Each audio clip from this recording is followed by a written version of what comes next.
I tried to kill myself multiple times. I was done. I didn't want to play this game anymore. And I actually ended up, after one attempt, just like breaking down, crying. And I looked in the mirror and I said, oh my gosh, if I do this, my family would never recover from this. And I have to keep living. Welcome to the How to Heart Show, helping men reconnect to the heart and empower others as the leaders they were born to be. I'm Vincent Hazenboom. The world needs the raw and authentic man right now. Join us if you're ready to make a change. Hey, what's up, Lions, and welcome to the How to Heart Show. It's a really special day for me because I'm here with Michael Boothby, and we've been talking for a while, and we had such a great connection, and we had such a long conversation, especially in the beginning. When we've met for the first time, we were talking for 3 to 4 hours, and we said, okay, it's enough. Now we need to we need to do stuff. And the last time we talked again, and it was 2 hours. I have such a good connection with Michael, and I really wanted to have him on the show because he has so much knowledge. Also, his story, his backstory, and also he's now a certificated breath worker. So that's also really cool that we're going to go more deeper into that. But what I wanted to share is the first time I've met him, he was really lost. He wasn't sure what he was doing, and I saw it. I felt it. I felt the pain and really the struggle. So I think it was last week, Michael, that we talked again. I think, Mm-hmm. yeah. Yeah. And he was so much different. He was on purpose, and he's on passion and purpose with his breathing. And it was like, wow, this is really cool that he finally found something in his life that works with him, and he can really make him flow and passion about it. But I don't really know much about Michael, so I really want to have him on the show so we can go and dive deeper into that. So yeah, Michael, thank you so much for your time being on the show. I'm really looking forward for a conversation. Me too. Thank you. Thank you for having me, Vincent. Absolutely. So, Michael, can you share with us in a nutshell of who you are and what you do?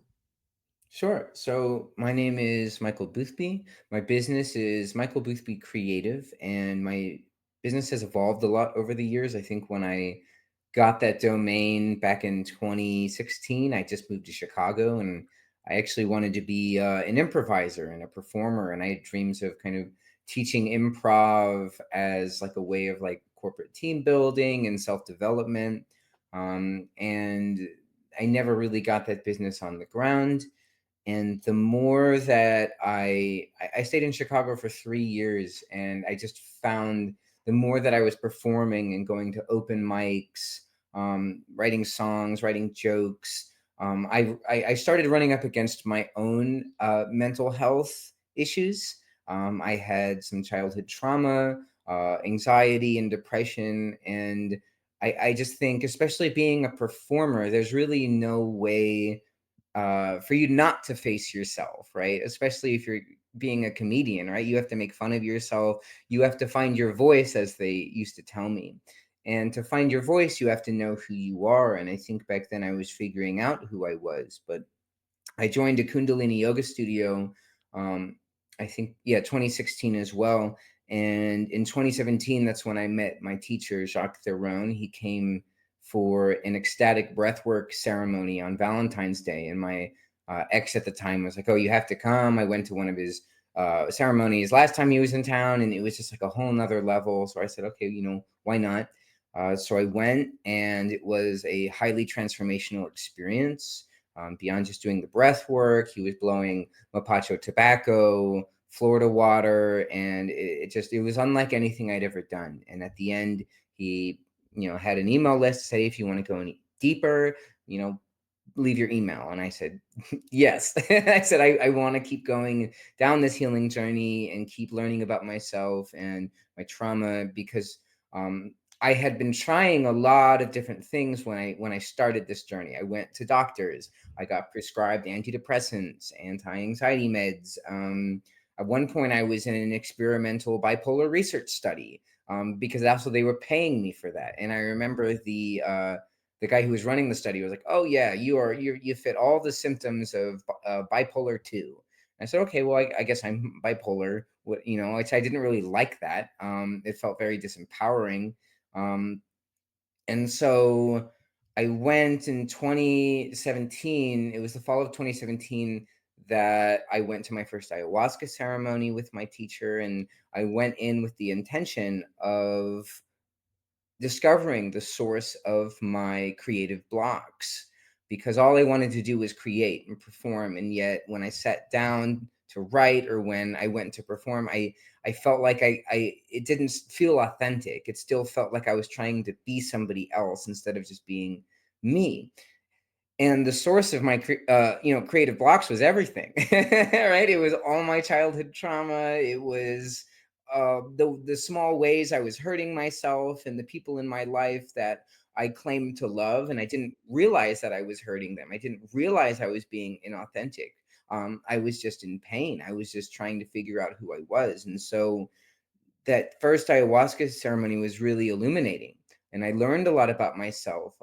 Unfortunately, back then I didn't have a whole lot of support and integration. Right, my teacher kind of travels around the world, doing ceremonies and breathwork retreats, and so I was able to kind of email him when I had something come up, and he'd get back to me. But I had a therapist at the time, and they didn't really understand plant medicine. They couldn't really help me integrate all the experiences that I had. And I ended up doing another ceremony in 2018 that pushed me a little bit further. But I would actually say I think my mental health got a bit worse after these ceremonies, because I was so aware of, right, everything that was wrong with the world, everything that was wrong with me, but I didn't have the tools yet to really kind of transform that. So awareness without kind of action definitely leads to more suffering. And so that kind of, the rest of my time in Chicago was just, I was just kind of trying to figure that out. I was in a codependent relationship that was falling apart. I actually proposed to her and she said, I don't know." And I was like, "Oh, that doesn't feel good. This is not, I'm not going down a good path here." And around May of 2019, I actually, my whole life fell apart. I was in debt. I would trying to build a business, and I wasn't making any money. My relationship was in the toilet, and I moved home with my parents. I was suicidally depressed. Um, I tried to kill myself multiple times. I was done. I didn't want to play this game anymore.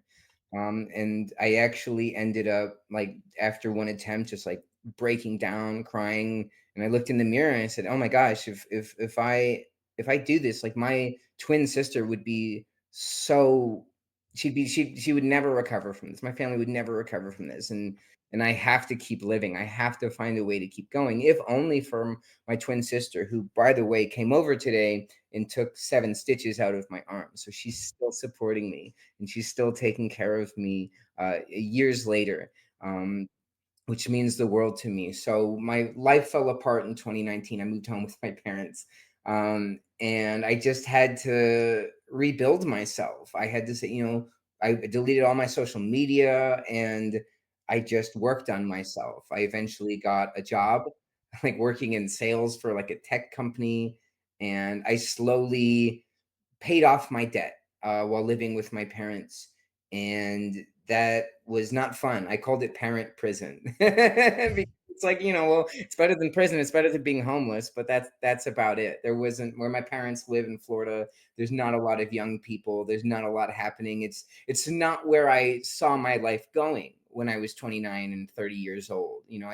I think, we kind of have this idea in our heads of like life's like this trajectory, and it just, okay, we go to school, we get our diploma, we get our degree, and then we get a job, and then we work our way up, and it's just this like step after step after step. And for some people, maybe more neurotypical people, that's the path that they find. But for me, it's just, I always felt that institutions, companies, something always felt off to me, and I usually end up getting fired because I end up asking questions, and I end up speaking up when I feel like I'm being mistreated, which most people don't do. They just kind of take it and take it and take it. So I ended up, and around this time too, 2020, 2021 was when I started actually learning from my teacher. I took, he had an online tarot course that was called The Building Blocks of Tarot that I took. So I started using divination in my life. And then it really picked up 20 oh my gosh. I guess it was 2023. My teacher created the classical mythology deck, which I have right here.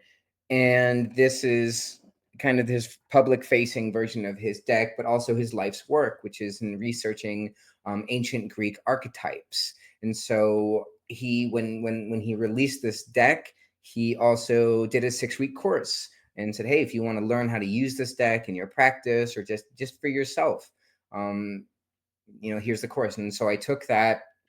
I learned a lot about myself. I learned that my main archetypes are kind of Dionysus and Hermes, right? And so Hermes is the messenger of the gods, whereas Dionysus is more about ecstatic practices. And people kind of mistake him for a drunk, but Dionysus is more uncommon than kind of Jesus. Really, he's the savior figure. He's the one God who's cast out of heaven and walks amongst the earth and helps everyone so much that the gods actually invite him back up to Mount Olympus. And there are some like weird synchronicities just in my own life that kind of correlate or map over the story of Dionysus. Like, for example, he was put in Zeus's thigh, and it was like an incubator. I was born 3 months early. I spent the first 3 months of my life in an incubator. And so then he comes down to earth as a mortal, and then he's reborn as a god after, doing all of the amazing work that he does. And I think in the same vein, that's what happened in 2019 and 2020. My life fell apart.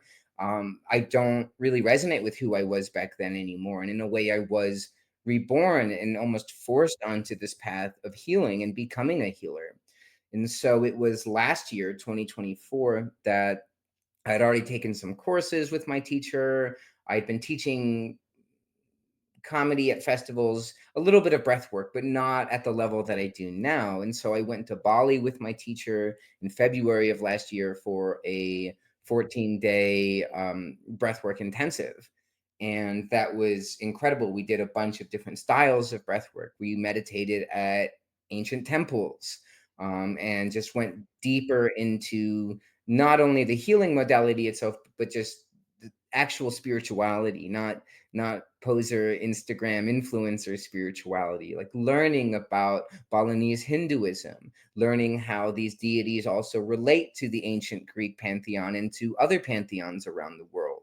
And so that was kind of like my first real training as a holistic healer, as a breathwork practitioner. And so when I came home later that month, I started working with my first clients. And again, I'm trained as a conscious breathwork practitioner, which is also known as a rebirther. And rebirthing is a holistic therapy created by Leonard Orr in 1974.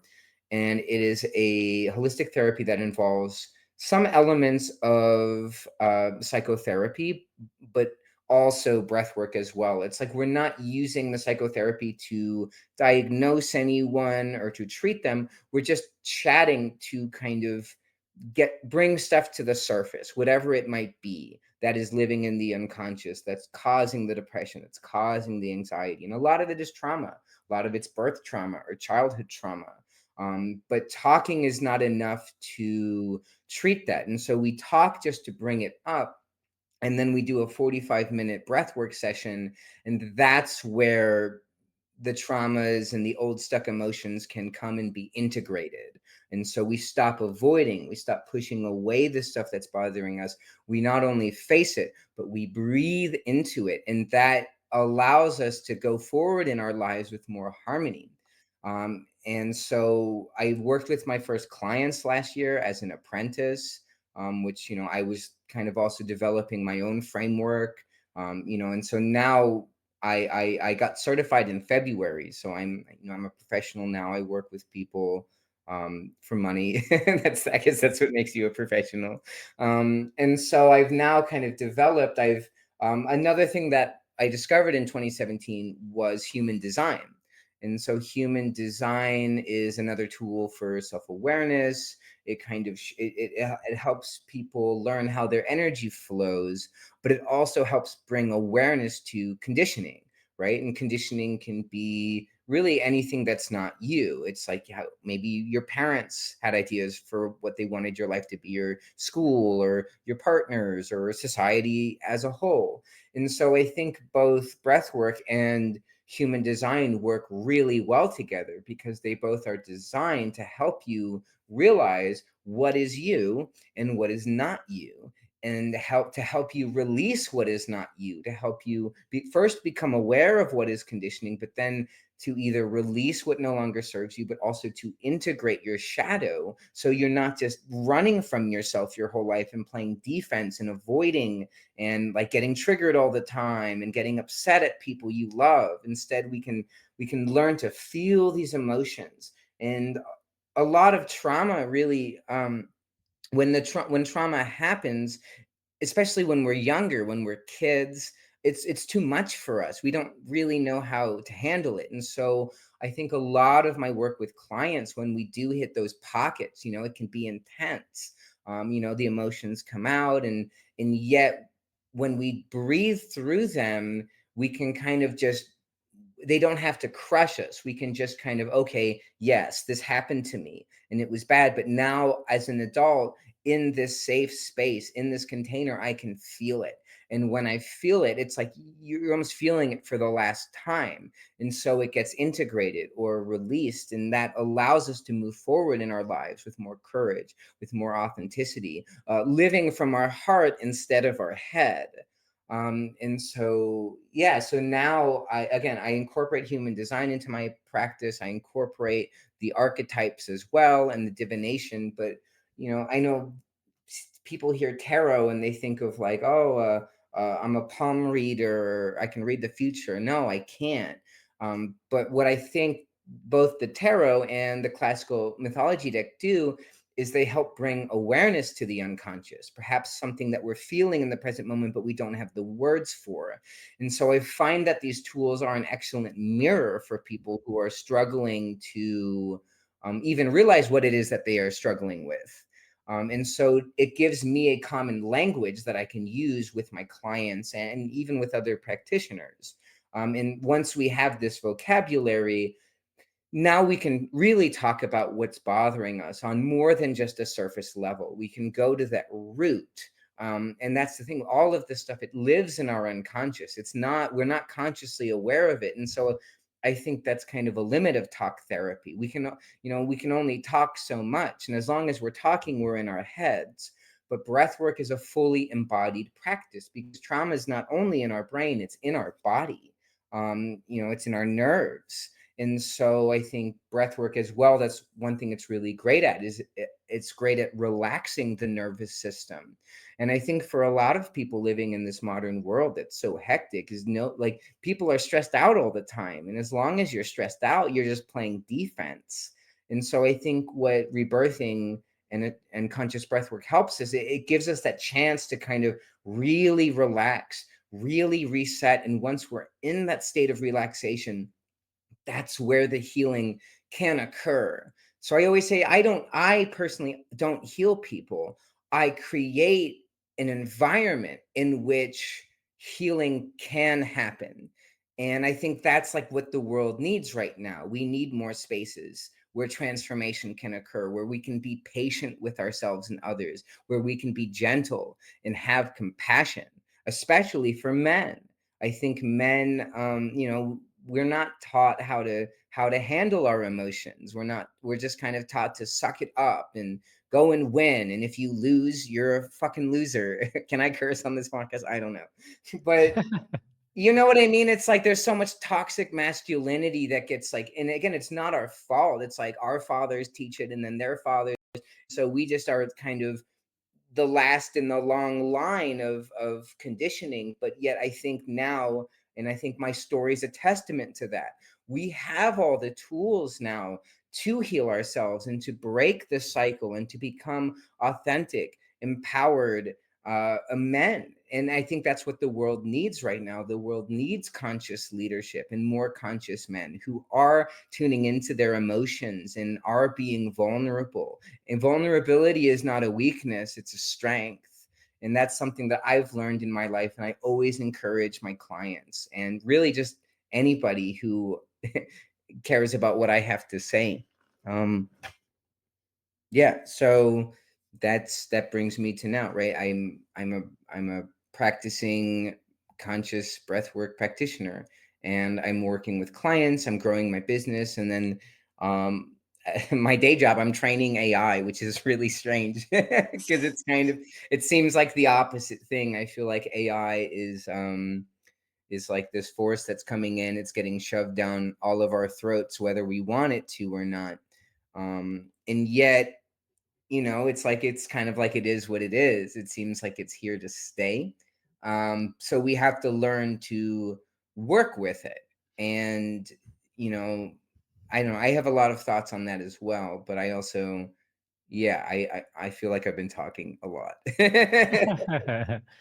Well, you said some really good things. I was really close to cut you off because So I I'll was just try really to, close to cut you off, but yeah, I I felt you have so much good insight, and if I cut you off, then you might some forget things, or you spoke from the heart and you spoke what came up. So I gave you the room to finish that. So, thank you. but yeah, you're welcome. But what I really want, as you when you things that you said, so many things came up, but our time is limited. But I want to go big a little bit deeper into your healing journey because, like you said, you've been through a lot, suicide attempts. You've struggled also with yourself, your identity. So how was it for you, Michael, to really start your healing journey? Because I feel like a lot of men they know, but they're really afraid to change or really afraid to start the healing journey. So how was it for you to start? Was it also really scary? I don't think that it was scary. It was actually, to me, it was very exciting Mm, because I had always felt like, even from a young age, I had felt that there was something wrong about this world. That, I was always the kid that was asking why. And I would ask why until either my parents or the adult would go, well, that's just the way it is. And I hated that answer. I said, what do you mean it's just the way it is? You mean there's not a better way? And I learned in my life that yes, there is a better way, and there's a better way to probably do everything on this planet. Unfortunately, it's not profitable. And just in my own healthcare journey, I mean, I released my first EP last year as a singer-songwriter, and it's titled "We're All Doctors Now." And that's the title track, which is the first song on the EP, is called Doctors. And it's about my whole experience in 2019 of going into the medical system for help and really nobody giving me the time of day, not only not listening to me, but just didn't, no one had time.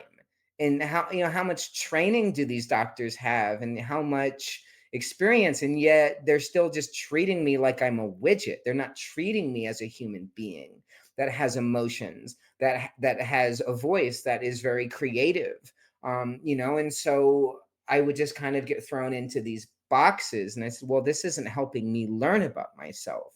Um, and so I was very excited when I met my teacher, when I did that breath work, when I started doing Kundalini yoga, and I started connecting with, I'll just call it spirit, um, because I was like, oh, this feels very real, and I'm having a direct experience of the divine, and I'm also starting to experience myself more fully and more completely.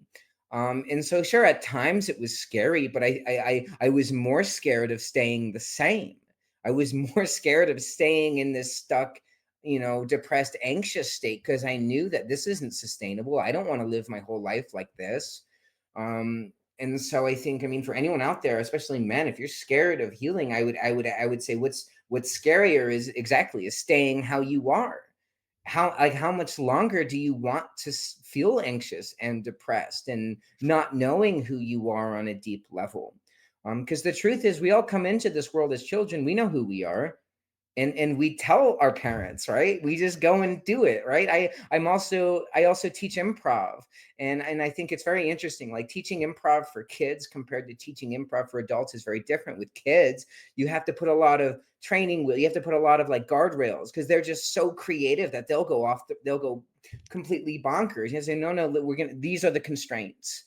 But with adults, it's the opposite. Adults have forgotten their inner kid, and they're so in their heads that you actually have to just like encourage them to be like kids and to go and to make mistakes. And hey, it's okay. It's okay. Hey, there's no wrong answers in improv. It's yes and. We're yes anding each other so that we can create something together. But I just think it's very interesting that even by the time most kids are like 7 or 8, they're so indoctrinated into the education system that their creative genius is lost. And there's actually a NASA study on that came out, I think, in 2017 or 2018 that showed that. And I think that's um, terrible. I think it's totally indicative of our whole system that we don't want people to be creative. We don't want people to be empowered. This system wants everyone to be a good little boy and a good little girl and to go to your job and to not complain. And I think if we continue like that, then we're well and truly fucked. Because Yeah. it's we're seeing it out in the world. The fascism is here, and if we don't start calling it out and speaking up and really defending ourselves and what we love, like they're going to take it from us. So again, but it starts with us as individuals. We can point our finger at the world all we want, but all we can control is our own lives. We can only control our reaction to everything that's going on. And so again, it's like if you're out there, if you're anxious, if you're depressed, if you have trauma, and like you're not able to show up in the world authentically with courage, with strength, then what are you going to do when these people come for you? Or even with just when you're in a relationship with maybe a woman you love but you haven't healed your trauma, and so you end up pushing her away because you're projecting all of your shit onto her. And I, at least I can only speak from my life. It's if you don't learn the lessons, they keep coming up, and every time it will get louder and louder and louder until you make a change, until you do something. So it's like there's really no escaping healing. I don't think so. If you don't No. heal in this life, you're coming right back to do it all again, at least from my beliefs.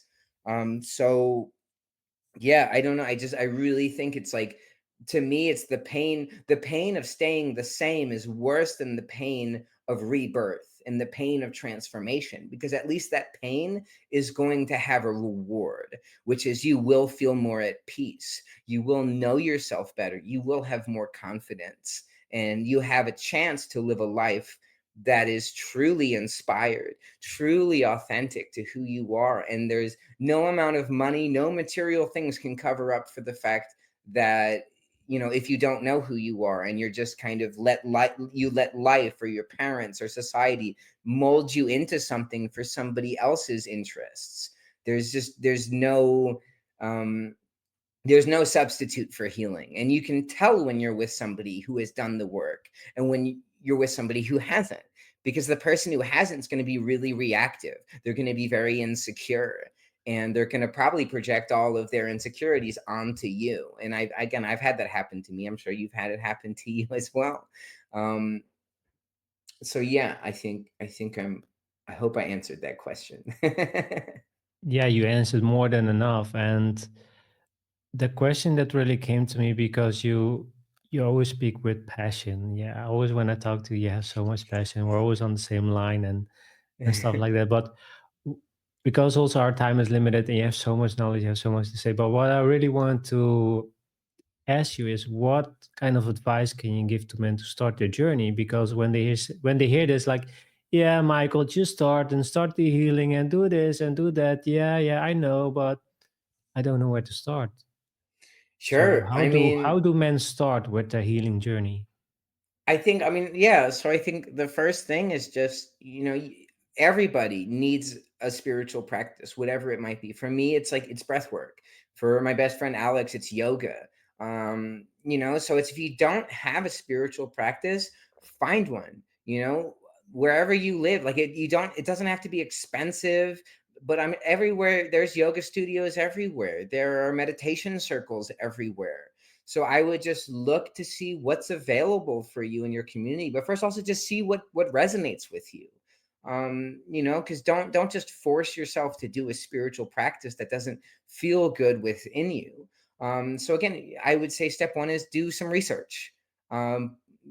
or maybe whatever, start watching some YouTube videos, but don't get stuck in that either, because a lot of people, even that was me when I was younger, I was reading one self-help book after the other and not applying any of it, and you don't want to become the person that's just going to, self-help talks all the time. Don't be the self-help junkie, but find people, find a teacher or a class that resonates with you, where the teacher isn't putting themselves on a pedestal. They're right there with you. They're a guide. And just start, right? Start, whether it's, again, yoga, breath work, uh, meditation. There's so many different avenues. Therapy. I've had multiple therapists in my life as well. And although now I kind of critique talk therapy, I think it does have its time and place. It's very helpful if you're in crisis like I was in 2020. And my therapist Susan definitely changed my life. She helped me learn to counter the negative self-talk that I had, which I just was like, oh, this is just me. This is how the world is. It's all negative. It's all shit. I'm shit, right?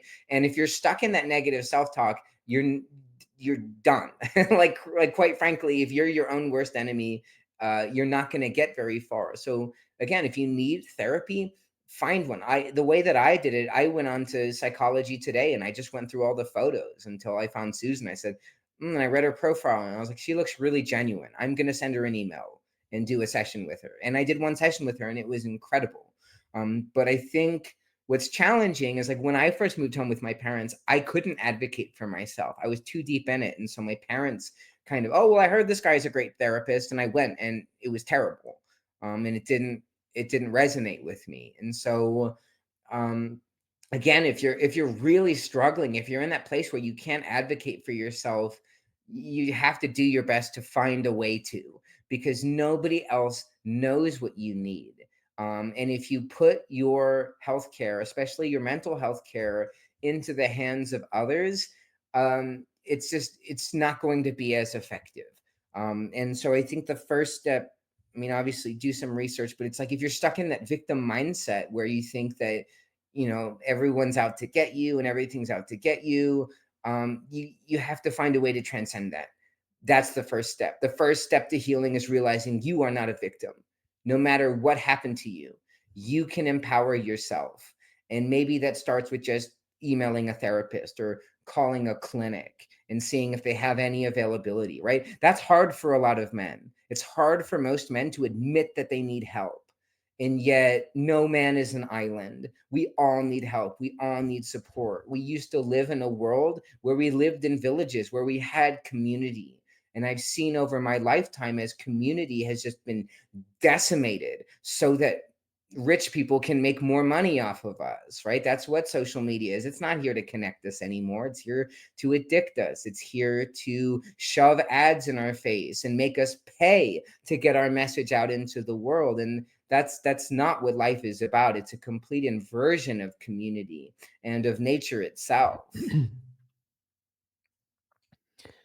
Yeah, it's really messed up. Yeah, it is. But It but Michael, the things that you were sharing, I hear so much resemblance with my life. Also, the struggle, mm, the things that I've been through, and it's so similar to yours. It's so weird. Also, what you've been through, most part of it, I've been through it as well. I didn't went to suicide or stuff like that, but everything mhm, you said, I was exactly going through the same phases. Really, it's mm, crazy. I think that's why we're so good connected with each other. It's mind blowing. That's really cool about us humans. We are so connected.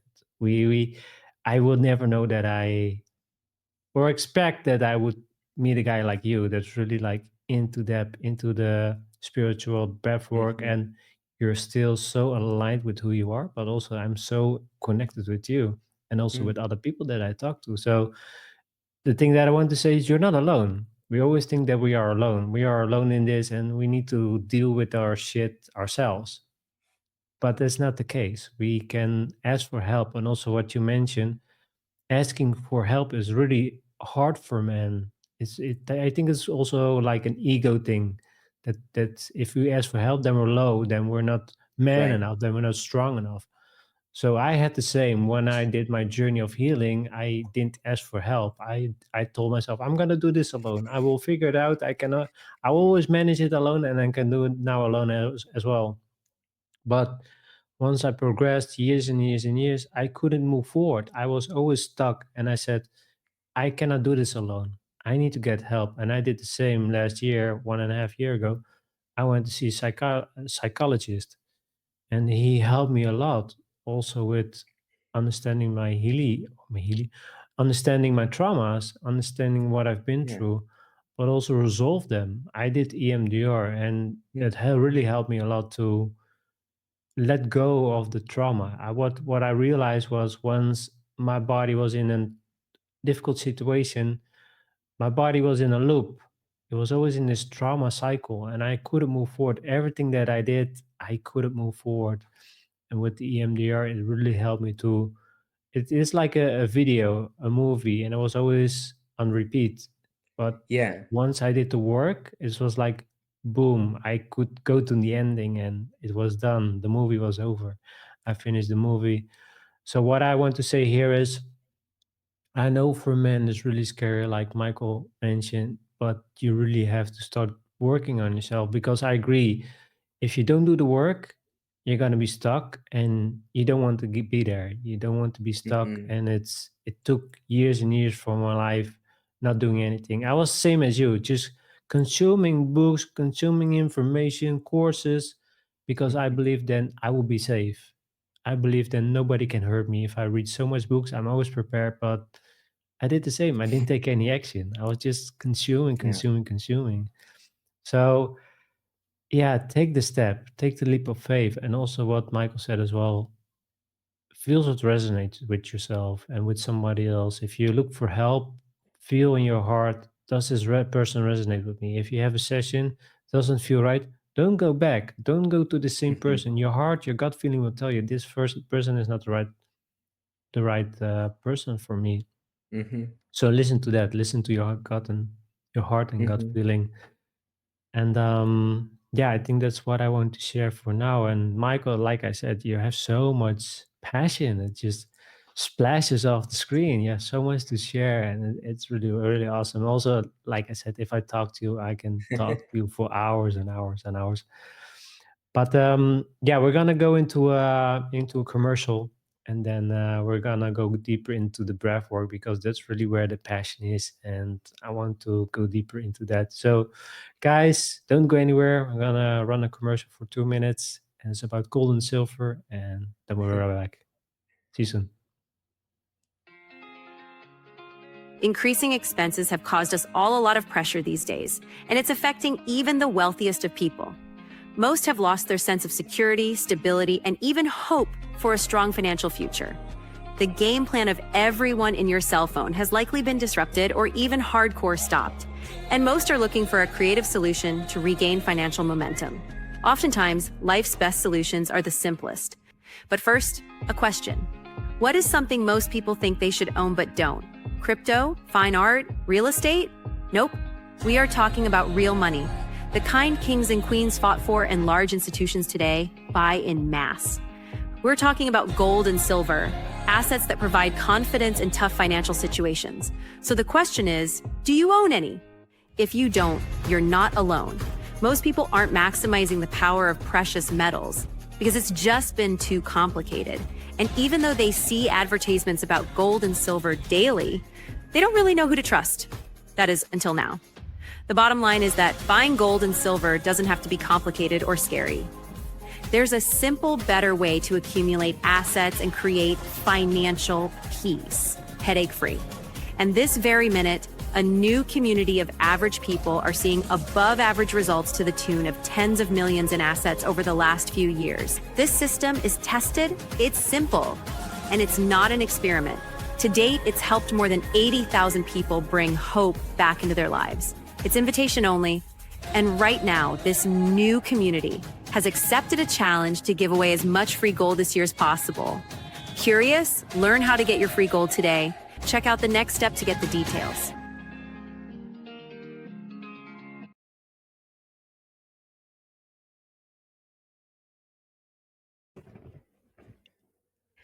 Hey guys, welcome back.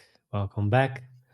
So, Michael, thank you so much for sharing your amazing journey. It's been quite a ride for you and also for me, also my healing journey. And what I want to share, my final touch on this is I never regret I never regret taking the chance or taking the leap of faith of starting to get help. And also my journey started in 2014 when I went to I knew I need to get help because I was stuck. I played video games for a long time, addicted to pornography, and I couldn't move forward. And if you say like spirits, my higher self gave me the message to really start healing myself and quitting pornography and quitting playing video games. The pornography part was really difficult. The video games wasn't so difficult, but the pornography part was really difficult because there was a core pain, and it took a long time for me to heal that. But I knew if I didn't get help, I knew I'd be stuck, and I wouldn't be sitting here as well, probably, or I would be in a mental institution, or I wouldn't be podcasting. I would be just living life as a slave. So I didn't want to go there and just, I wanted to do something meaningful with my life. And you did too. So yeah, my biggest respect for you, Michael, for sitting here, opening up your journey and sharing your journey also with other people and helping people as well, not just men, but also women, and really go deeper into who we are. So as to jump over that, the breath work. So why did you got so passionate about the breath work and you became an instructor? Yeah, I mean, it really was my teacher. I just, again, by last year, by the time I went to Bali, again, I'd already, again, sat in ceremony with him. I'd already done several breathwork sessions. He does these monthly meetups on Mondays too, where he lectures about spirituality. He goes to a lot of sacred sites around the world too. So he's just a treasure trove of like of spiritual knowledge and wisdom. And then, like, I think in that, in this like post truth age, the age of the influencer, um he was a breath of fresh air. I said, oh wow, this is like real spirituality. This is what they were learning in ancient mystery schools back in ancient Greece. And so I just, the more that I worked with him, I was hungry for it. And so when he offered his year-long training as well as the Bali retreat, I had just got fired from a job as a content writer for speaking up because we weren't being treated well. And I, again, was the only person who spoke up. And even my own boss was like, you need to not speak up. And I said, well, what do you mean? I can't not speak up. This is, we, just because you're paying us a certain amount of money doesn't give you a right to treat us like shit, you know? And it's like crazy. It's just crazy that something like that is seen as radical in the American workforce, but it's the truth. You know, they want lemmings. They don't want independent critical thinkers. And so I got fired from that job. I was given a severance, and it was my teacher's first retreat in Bali. And so I hopped on a call with him. He's like, he thought that I would be perfect for it and that I would really enjoy it. And so I said, I got to go. I have to take the leap. And so I did. And again, it was highly transformational. But really, just for me, breath work, even back in Chicago, when my teacher left after that first ecstatic breathwork ceremony. He left, hey, if you want to keep working with this, he has a video on YouTube called 44 Breaths. And he's like, hey, you can do that every day. It's a 15-minute conscious breathwork meditation. So I started using that. And again, it helped. It was actually helping me, and I could feel release. I could feel more relaxed. And so I just said, okay, this is working for me. I want to learn how to do this for others. And so when he offered the trainings, uh, I just jumped at it. I said, I think I'm feeling really called to this. I don't really want to go back to school and get like a graduate degree and be a traditional therapist. It didn't call to me. The traditional therapies didn't really work for me. I have found healing through these more holistic modalities, these more spiritual modalities. And so I just leapt at it. And Like I said, I spent last year I reached out to friends. Hey, I'm apprenticing to be a rebirther. Does anybody want free sessions as I just learn? And I had a few friends come. I had one friend who was going through a divorce. And I had some other friends who, were going through breakups and life transitions. So I got to kind of practice this rebirthing and kind of refine my practice and how I want to do it with friends who are struggling. And I think that's kind of how it has to be. I think for any healer who's a real healer, right? We start by healing ourselves, and then we heal our friends and family. And then when we've done that, now we're ready to work with the public, with people we don't know. Um, and so I've just, again, along the way, I incorporated human design into my program. So now it's just become, I call it my 11 week human design assisted rebirthing series, which is really like my flagship offering for people who are ready, who are done pretending. They're done wearing the masks. They're done going through all the bullshit, and they want real healing. They want to figure out who they are. They want to figure out what's bothering them, and they want to work through it. I am here to be a guide for those people. And that's, like, I think you kind of hinted at this, I think, in your own work, or perhaps just in your own life. It's like, I, I can only really put myself out there, and just, like, the door's open, right? The door's open for anybody who wants to walk through it. I can't advertise this in the same way that most people are advertising their coaching or whatever, because I honestly, this isn't for everybody.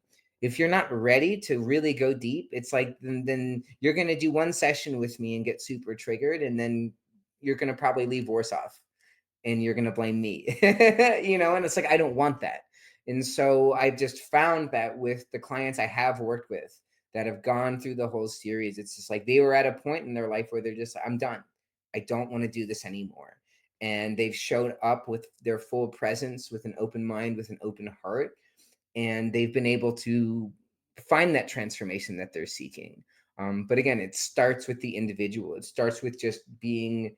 I read this book actually back in Chicago. It was it was for sale in like the lobby of my Kundalini yoga studio. It's called "I Hurt Myself," and I don't forget that. I think the guy was like an anthropologist or something, but he had a beautiful model for kind of like for healing. And it's like, but that's like the third step is I've had enough, or no, I've had enough is what starts it, or no, I'm not enough, right? Okay, we start with I'm not enough, and then that leads to I've had enough, which then leads to the third stage, which is I am enough. And ultimately, that is the truth. Uh, we really are, we have everything we need inside of ourselves. It's not outside of us. And I think, right, like perhaps for you, it was like, pornography and video games. I struggled with some of the same things.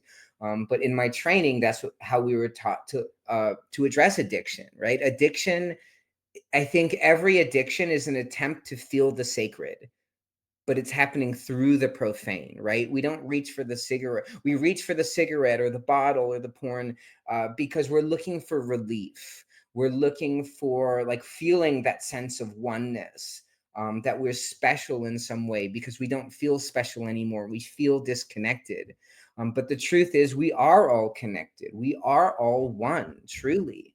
Doesn't matter how much they try to divide us with the technology and the news and the flags and the programming. We are all beautiful, like just like shards. We are beautiful, unique shards of this elaborate whole. Some people want to call that God. Some people want to call it consciousness. I mean, I just call it unity, because it's like I've had experiences, especially with ayahuasca, even with conscious breath work, that have been very powerful, where I feel that oneness, I feel that unconditional love. And that's everybody's birthright. Everybody deserves to feel at peace. Everybody deserves to feel bliss and joy, and have the space and time to do what they love, and not just be a battery for some asshole that you'll never meet.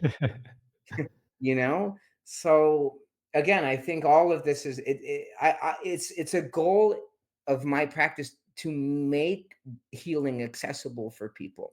And that's why I like breath work. right? Because plant medicine sounds very scary to people. Everyone has preconceptions about ayahuasca, and I've seen documentaries of people in the jungle puking into buckets and screaming. Um, but even I think ayahuasca is a very beautiful experience as well. And it's just a little bit more invasive. It's a little bit more intense. Not everybody's ready for that. But breath work, we're just breathing. We are literally just breathing air with intention and with consciousness. And that actually brings surprising results. Very, like I would say, again, I think that breath work is more effective than antidepressants. Again, I'm not a scientist, but I would love for people to come and experience breath work for themselves. But I also I think there's more studies being done about it, that it does work. It is effective at treating, again, not only trauma, depression, and anxiety, but it's good for the body. It's good for the blood. It's good for the brain. It's good for the nervous system. There's really no drawbacks to it. There's no side effects, unlike antidepressants and these more kind of traditional invasive psychiatric treatments that are very invasive, and they have a lot of side effects, that there's nothing you can do about that. And for me personally, breath work is my pill. Breath work is my daily, weekly medication. I'm not on any medication anymore. I just work with my emotions now. I learned from my human design that I'm an emotional authority, that I'm always going to be up and down in my emotions, but that's not bipolar. It's not a diagnosis. There's nothing wrong with me. My emotions are how I've been able to write such beautiful music and art. And I think it's our emotions. It's the bedrock for every great artist out there, right? Like when you even like when you watch someone like Jimi Hendrix, just like shredding. There's so much emotion in it. There's so much beauty, but there's also pain. I mean, great filmmakers as well. Every great artist puts their heart and soul into their work, and it's like if we have no emotions, what kind of world is that? We don't want to all. It's like the lobby of a McDonald's. God, it's so sterile. It's gray, and it's like, what are we even eating? What is this? What's going on? There's a touch screen that doesn't work. you know, and that's a very specific weird example. I don't know. That's where my brain went. But yeah, I just think for me, it's just like breath work. Only teach this because it's helped me so much, and it continues to help me in my life. And so I think that's important as well. When you are looking for a teacher or a guide or a healer, make sure that that person is practicing what they preach and they're not just talking about it. There's a lot of talkers, there's a lot of influencers out there, and they have slick marketing funnels. They might even have a bunch of followers. But quite frankly, I think they're full of shit. And I'll call them out even if they don't know who I am. Well, Michael, the most of you said was true, and I resonate with you as well. Also with the big pharma, when you go and see the doctor, they never ask how your lifestyle is. They never ask what you're going through, your traumas. They only ask about the symptoms, and when you tell them, it's like, oh, okay, here, take this, and then you go home and you swallow the pills, and then you feel okay, but then something else rises up or something else happens, and then you go back, and then, oh, so you have now this symptom. Oh, wait, here, I will have this description here. They never ask about your lifestyle. They never ask how, if you go to the gym, working out, working on your healing, seeing somebody. It's always the quick fix, Mhm, medication prescription, because they make money. mhm. Of And plus, course. they will make the doctors will get a commission. They will get so much money because of writing the medication. And it's true, if you start healing yourself, then there's no money to make. So you have it's not about the doctors or big pharma. It's about you. Mhm, It's about you taking responsibility of your life. And I've heard stories that people like breath work, changing their diet, going out for a walk, exercise, healing their traumas.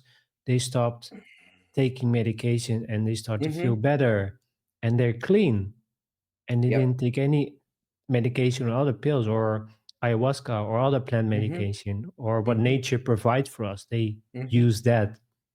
And the same for me. I used frequency healing, And I always need to use my inhaler for asthma. And when I started using that, I quit. I don't use any more inhalers. So Mm, there are always ways for us to improve, to feel better, to heal ourselves. But we have to do the research. We have to go and dig what is for us out there. So yes. Michael, you're totally right. And yeah, we talked about so many things. Also the world, we can talk about this like another episode, and it's probably gonna get cut out of YouTube because they don't want us to talk about it. But Right? it's the truth. It's the truth. And what we want to do is we just want to make you aware that there's also other ways for you to improve, to heal. Exactly. And it starts with yourself. And also take the courage to start by yourself, but also ask for help when you need it. Hmm. So I think that's really, really powerful. So yeah, Michael, I think I'm gonna getting close to an end. So is there Sure. something you want to add before I have the final question for you? Is there something you want to share, or you want to feel that's really important for men to hear this?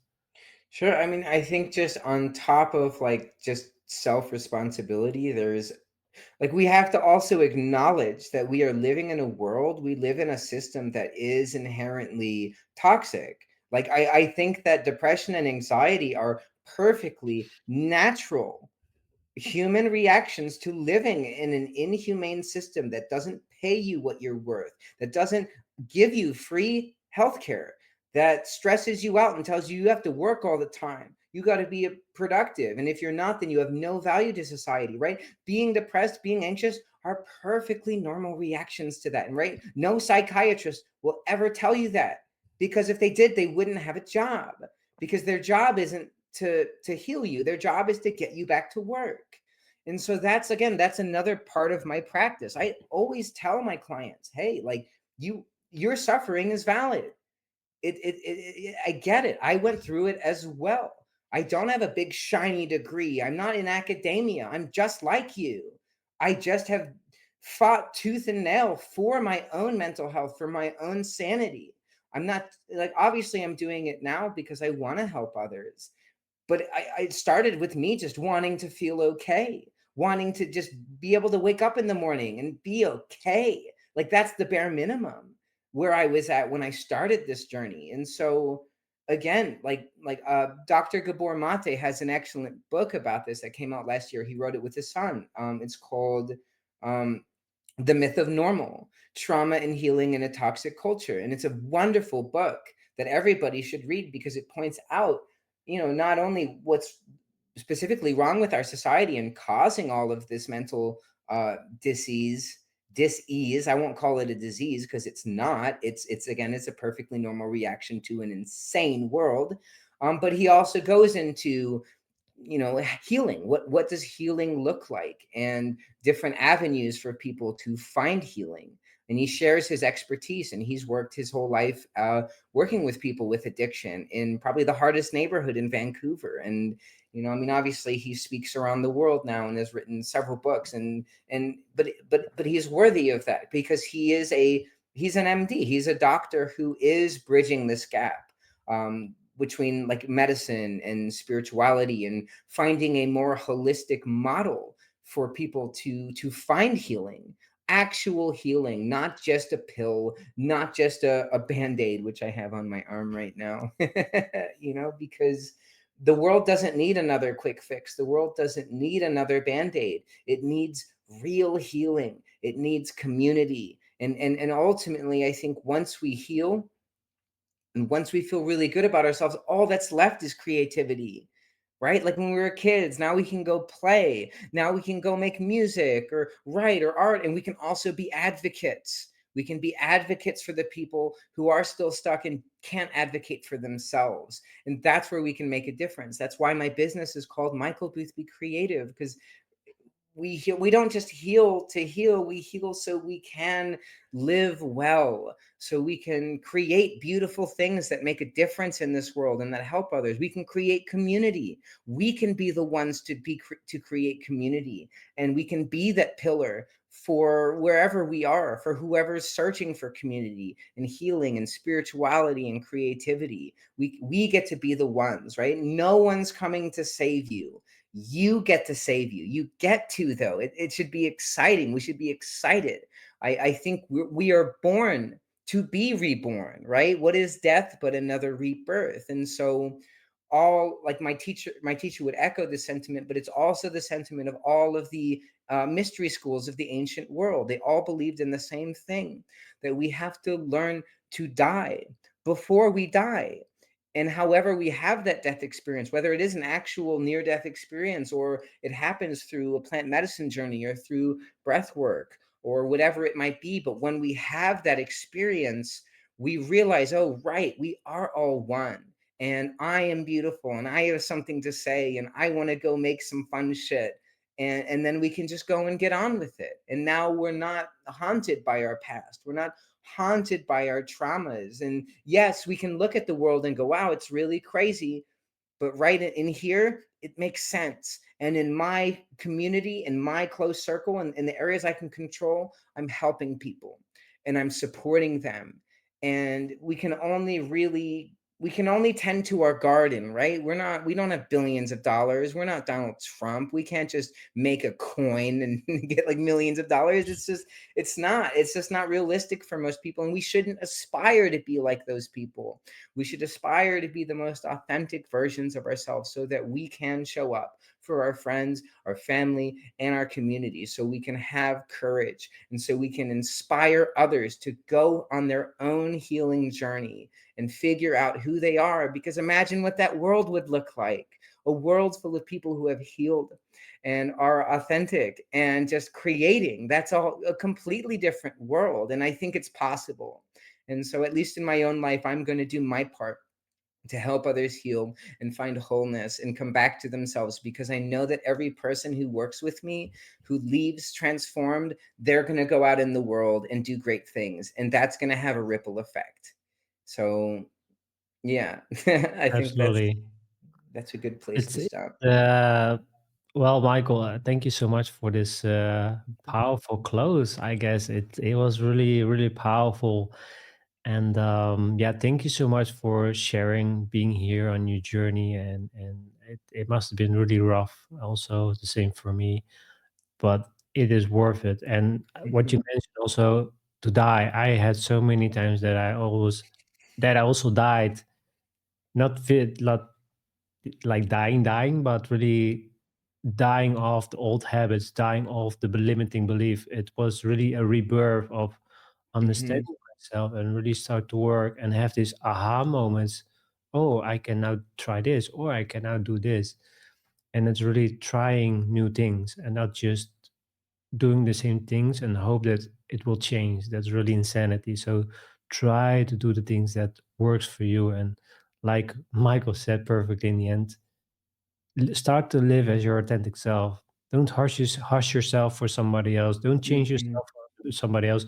Like Michael said, put on a mask just to be approved by other people. Don't go there. Just be yourself and live the life how you want to live from the heart mhm, and authentically. mhm. So, Michael, the final question, this is always that I ask my guests, and it's always a deep question, and that is, what is the most difficult thing that you went through in your life? You shared it, but I really want to go deeper with that. And also, what is the most thing that you're proud of in your life? Honestly, I think the most difficult thing that I've been through in my life, it was 2021. I had just moved to Richmond. I was living with my twin sister at the time.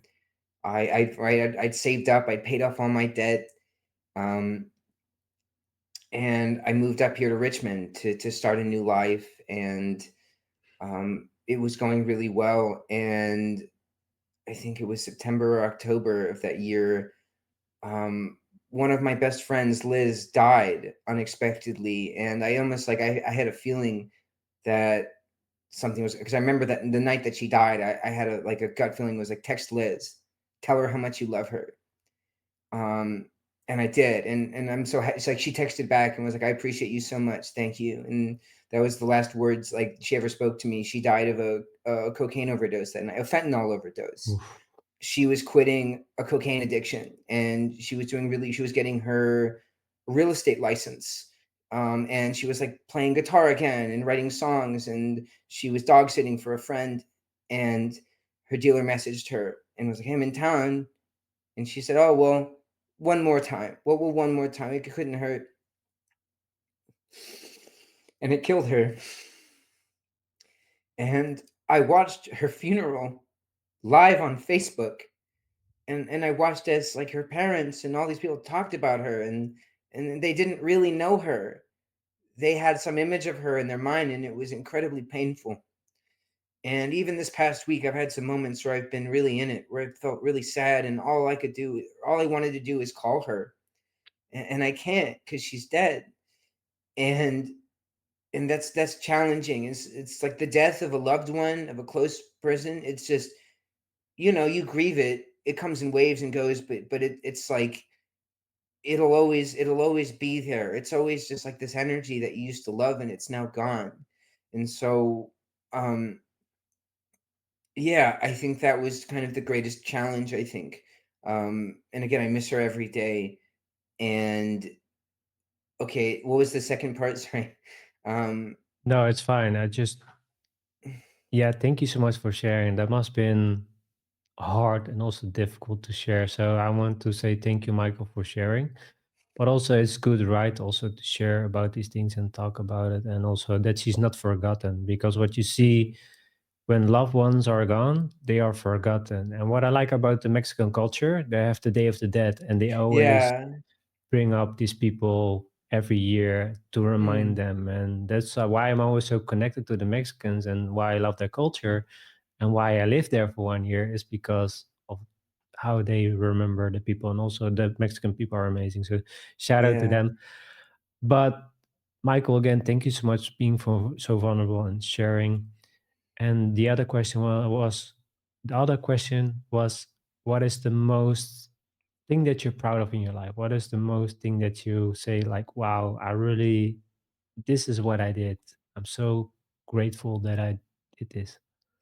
I mean, I think it's just choosing to become a conscious breathwork practitioner, because it's forced me again to, in order to hold space for others and be a guide for others, right? My teacher says we don't have to be perfect. Nobody's perfect. We just have to be a few steps ahead of our clients. And right, like I woke up today, I felt sad. Being a healer doesn't mean you're no longer going to feel sad anymore, that you're no longer going to have struggles. It just means that you have the tools to get through it. And I think if anything in my life, I've been very resilient. I've had a lot of unexpected, weird, bad shit happen to me, and maybe I've given up for a few weeks or a few months at a time, and maybe it wasn't giving up. It was just I was just resting. I needed a break.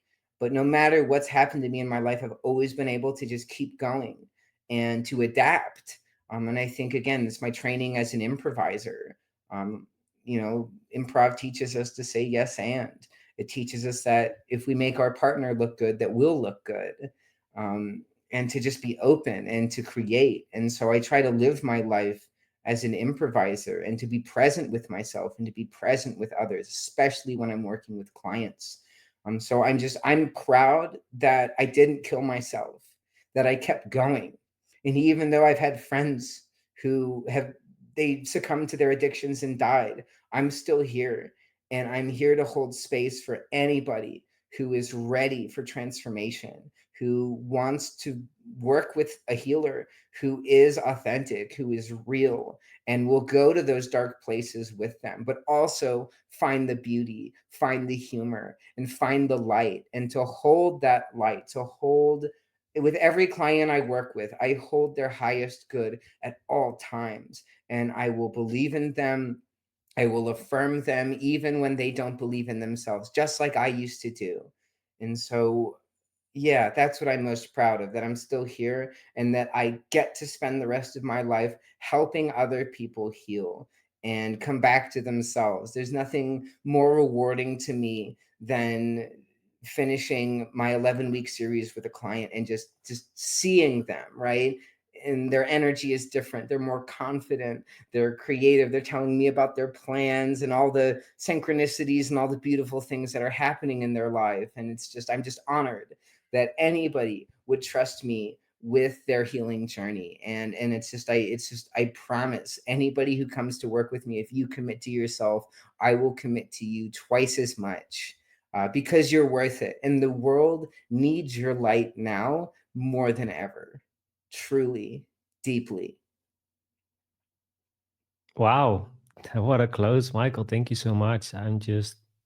Just mind blown your personality, and I love you as a brother. It's really, you're just so, you have so much inspiration. You have so much to give, so much value, and like I said, I highly respect you for Mm, doing what you're doing. That you never gave up. You changed yourself. You took the courage. You took the leap of faith, and you never gave up on yourself when there I are other did a few people that. times. I did a few times, but again, Yeah, but I came back. I came back. exactly. And other people, they choose to not go to move forward. They give up, they Hmm. stop. And like you said, they have such a powerful message to share, or they have tools and gifts that they can heal the people, themselves, and this planet, Hmm. this world. So, Michael, again, thank you so much. This was a really powerful episode. I wouldn't expect this being so amazing. So I really want to thank you for your time, your patience, your vulnerability also as a man, because you can Mm, see how important it is also for a man to be vulnerable and not just be this tough guy and hold the mask. And it doesn't it doesn't affect me if somebody gets hurt or a loved one gets dies or takes suicide or whatever. It hurts. It's painful. So you also have to deal with it as well. We're human beings. mhm, So we have to deal with it as well and heal. So mhm, yeah, Michael, again, thank you so much. I really, really appreciate for you being here. I've been looking to this for a long, long time, especially we've been talking for many times. And yeah, I'm really, really grateful that you're here and share your message and being here. So Michael, thank you so mm. much. Thank you so much for having me, Vincent.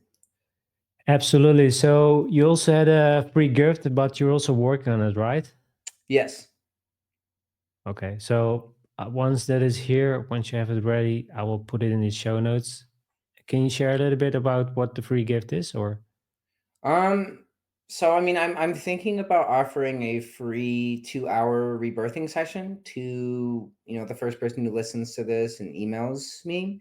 But I mean, also just another free gift that I'm offering every week, for anyone who's listening, who's maybe might be interested in conscious breath work, but maybe you're not ready to go into a full 11-week rebirthing journey with me.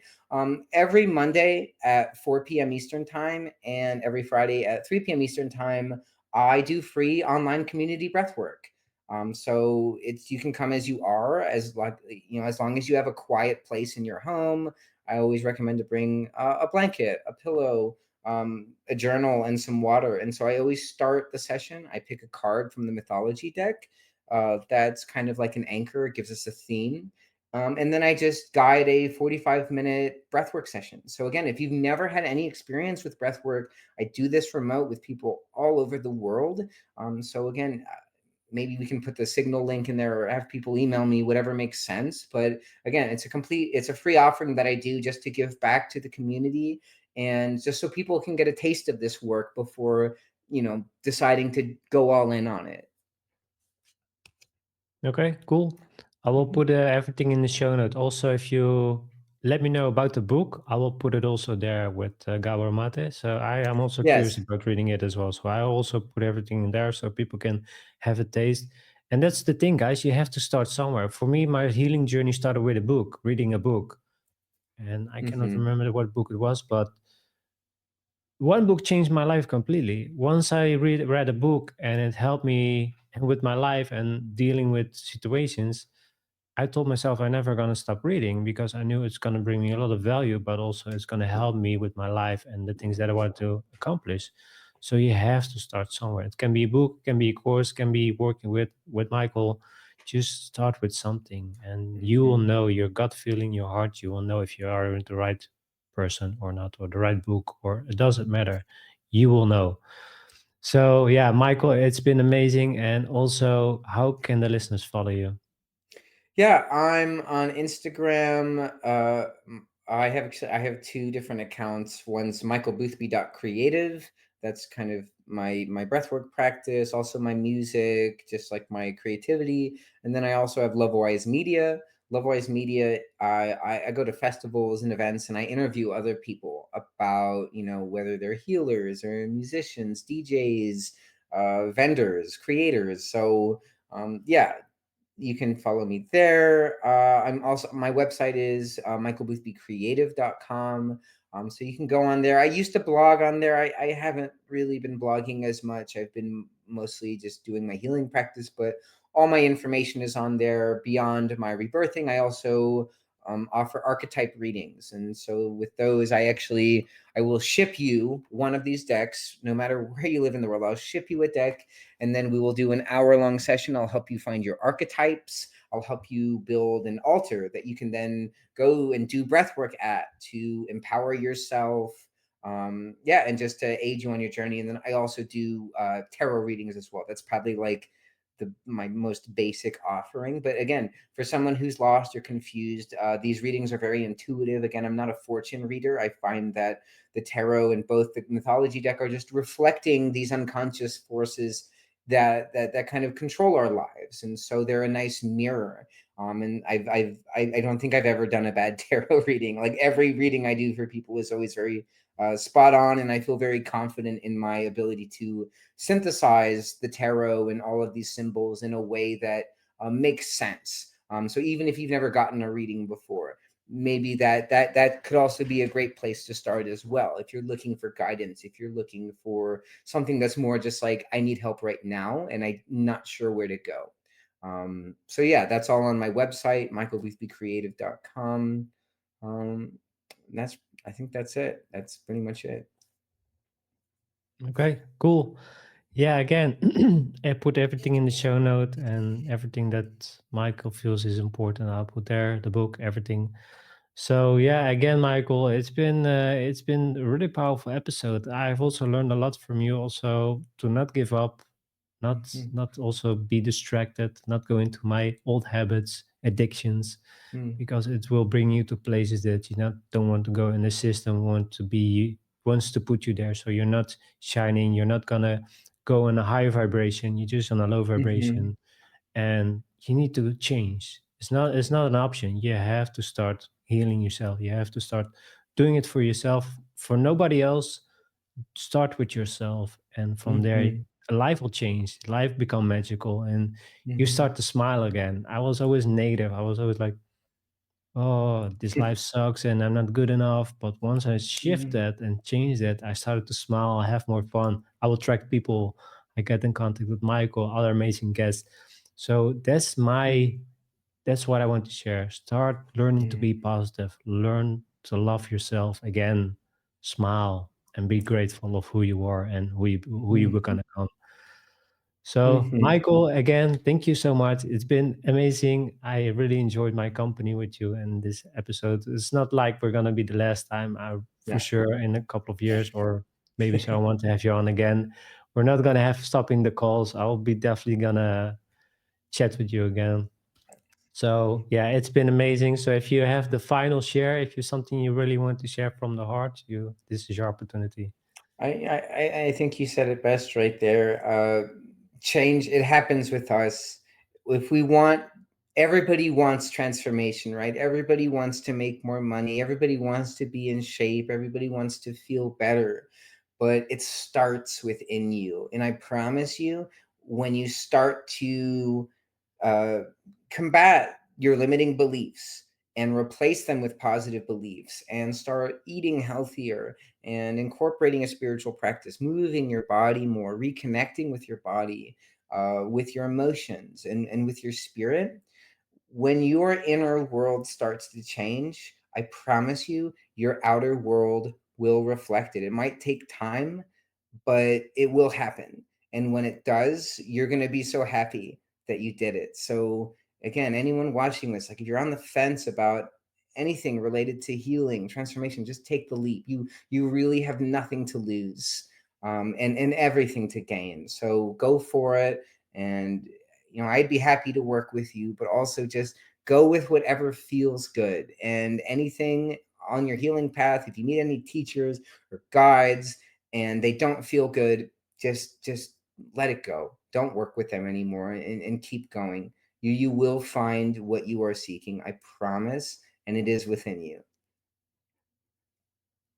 100%. Yeah, perfect. Well said, Michael. Again, thank you so much. It's Mhm. for me. This was really a powerful episode. I really enjoyed every moment of it. Like I said, you have so much to share. You have so much passion, and you always want to help from the heart, and that's so powerful. So, yeah, Michael, thank you so much. Thanks, man. Thank you, Vincent. Thank you for having me so much. Absolutely. So, guys, thank you so much for watching. It was an amazing episode. Like I said, Michael is really cool. I have so much value, have so much to offer. And I'm really, really, really grateful that I got in contact with him and we started this journey together also and having this recording. So, I'm really, really, really, really grateful for this. And if you like and subscribe to my channel, that will be really amazing. So you can help me grow this channel and share this journey, these interviews with the right people that want to hear the messages. Because, like Michael said, it's so, so important. And we need to share and heal as much as we can. Yes, man. So that's what I want to share. So, yeah, Michael, the listeners, thank you so much and never stop giving up on yourself. Take care. Goodbye. Bye.